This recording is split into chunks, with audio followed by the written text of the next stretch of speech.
Happy good Friday. యేసుక్రీస్తు వారు శిలువలో పలికిన మూడో మాట. యోహాను సువార్త 19 అధ్యాయం 26 వచనం. యేసు తన తల్లియు తాను ప్రేమించిన శిష్యుల దగ్గర తన నిలిచి ఉండుట చూసి, అమ్మ ఇదిగో నీ కుమారుడు అని తన తల్లితో చెప్పాను.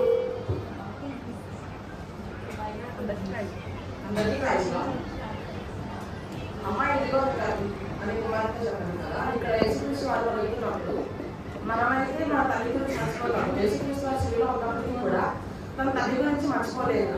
ఆయన అప్పటికి చాలా నలిగిపోయి ఉంది ఆయన శరీరం. అయినప్పటికీ ఆయన అక్కడ వేలాడుతూ తన తల్లితో మాట్లాడాడు కదా. ఏమని? అమ్మ ఇలా తన తల్లి గురించి ఆలోచించాడు. నా తల్లి ఏమైపోతుంది ఈ పరిస్థితిలో అని చెప్పి ఆలోచించి ఉంటాడు. అందుకోసమే యేసుక్రీస్తు వారు ఇలా కలిగి ఉన్నారు. అయినప్పటికీ కూడా మన దేవుడు మనకు నేర్పిస్తున్నారు కదా తన తల్లిని చూసుకోవాలి అనేసి. చూసుకుంటున్నప్పుడు మనం కూడా మన తల్లిని ఎలా చూసుకున్నామో ఒకసారి మనం ప్రశ్న చేసుకోవాలి. యేసుక్రీస్తు లాంటి వారే తన తల్లిని చూసుకుంటున్నప్పుడు మనం మన తల్లిదండ్రులను చూసుకోలేమా? ఈ రోజుల్లో అయితే చాలా అనాథాశ్రమాలు వచ్చేసాయి. వృద్ధులు తీసుకెళ్ళి ఆ తల్లిదండ్రులు నాకు అయిపోయింది కాబట్టి తీసుకెళ్ళి అక్కడ పడేస్తారు. అదే తల్లి లేకపోతే మనం ఎట్లుండేవాళ్ళు? అసలు బ్రతుకుండేవాళ్ళు, మనం అసలు బయటకు వచ్చేవాళ్ళు మనం కాదు కదా. మనం ఇప్పుడు ఎలా ఉంటున్నాము, మన తల్లిని ఎలా ప్రేమించి చూసుకుంటున్నాము, అలాగే వాళ్ళు ఏ సమయంలో ఎలా ఉన్నప్పటికీ కూడా మన తల్లిదండ్రులు జాగ్రత్తగా చూసుకోవాలి. ఎందుకంటే ఈ రోజు నీ అవసరం అయిపోయిందని చెప్పేసి నువ్వు వదిలేసి వెళ్ళిపోతున్నావేమో, అదే స్థితిలో మనం వస్తాం.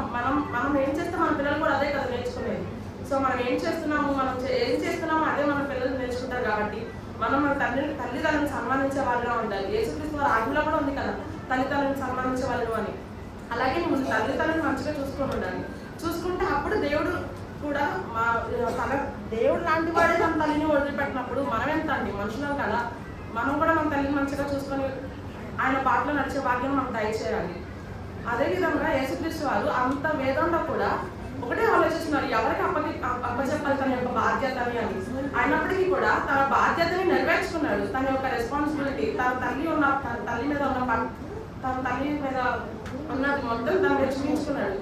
ఎవరికి అప్పచెప్పాలి అని ఆలోచిస్తున్నాడు. అప్పుడు ఉంటుంది కదా యోహాను సువార్త 19:27 తరువాత శిష్యుని చూచి, ఇదిగో నీ తల్లి అని చెప్పాను. ఆ గడియ నుండి శిష్యుడు ఆమెను తన ఇంట చేర్చుకొని. అక్కడ యోహాను గారు ఉంటారు. మొత్తం సిలువేసిన దగ్గర నుంచి మొదటి నుంచి చివరి వరకు యోహాను గారు పక్కనే ఉంటారు. అప్పుడు మరియమ్మ గారి పక్కనే ఉన్నప్పుడు యోహాను గారికి అప్పచెప్తారు ఏసయ్య. అప్పుడు అప్పచెప్తారనమాట. ఇదిగో నీకు కుమారుడు అని చెప్పేసి అప్పచెప్తారు. అంటే ఏసయ్యకి ఎంత నమ్మకం లేకపోతే యోహాను గారిని అప్పచెప్తారు? శిష్యులుగా ఉండడం కాదు, కానీ యోహాను గారు అప్పుడు ఫస్ట్ నుంచి ఉండి తన తల్లిని విడిచిపెట్టకుండా ఉండి పక్కనే ఉండి చూసుకున్నారు కాబట్టి యోహాను గారికి అప్పగించారు. అలాగే మనం కూడా మన జీవితంలో మనం ఎలా ఉంటున్నాం, మన తల్లిదండ్రుల పట్ల మనం ఎలా ప్రవర్తిస్తున్నాం అనే భాగ్యం అంటూ చూసుకుంటూ ఉండాలి. ఇటువైపు మర్య వైపు వస్తే మనం ఏదైనా చిన్న దెబ్బ తగ్గితేనే మన తల్లిదండ్రులు అల్లాడిపోతాయి. అలాంటిది అక్కడ తన కుమారుని సిలువ వేయబడుతున్నప్పుడు చూసి ఆమె ప్రాణం ఎలా అల్లాడిపోయి ఉంటుందో మనం ఒకసారి గ్రహించవచ్చు. అసలు చిన్న దెబ్బ తగ్గితేనే అమ్మానాలు చేస్తాం మనమైతే. అసలు తన కొడుకుని ఆ ఎదురుగా సిలువ వేస్తుంటే ఆమె ఎంత బాధ కుమిలిపోయి ఉంటుందో కదా.